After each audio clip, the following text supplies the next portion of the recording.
প্রত্যেকটা শব্দের জন্য আল্লাহর কাছে জবাবদিহি করতে হবে। তাহলে অফলাইন দাওয়াত হচ্ছে ব্যক্তিগত টার্গেট ভিত্তিক দাওয়াত। কি দাওয়াত?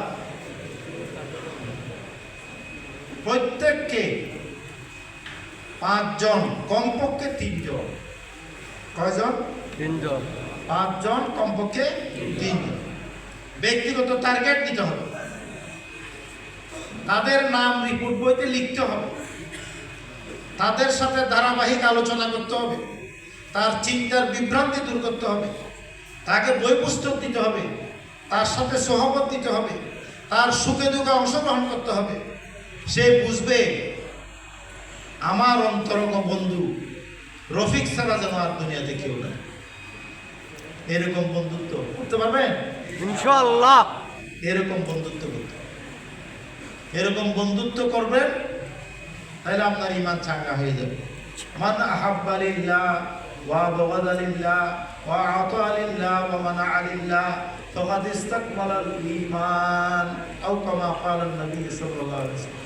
যে আল্লাহকে খুশি করার জন্য কারোর সাথে বন্ধুত্ব করবে, কারোর সাথে শত্রুতা করবে, কাউকে কিছু দেবে, কাউকে কিছু দেওয়া থেকে বিরত থাকবে, সে কি করবে?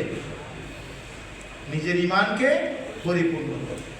তাহলে দাওয়াতের নিয়তে বন্ধুত্ব করতে হবে। আমরা বন্ধুত্ব করি স্বার্থের জন্য, স্বার্থের জন্য। হ্যাঁ, দুনিয়াতে লাভ হবে, আমার চাকরিতে প্রমোশন হবে, আমাকে ভালো জানবে, আমি সুযোগ সুবিধা পাবো। এটা হলো দুনিয়া কেন্দ্রিক ভালোবাসা। দুনিয়া কেন্দ্রিক ভালোবাসা দায়ের ভালোবাসা। যদি দুনিয়া কেন্দ্রিক ভালোবাসায় যান, তাহলে ফাসেকের সাথে কোনো সম্পর্কই রাখা যাবে না, হারাম। ফাসেকের সাথে সম্পর্ক করলেই হারাম হয়ে যাবে।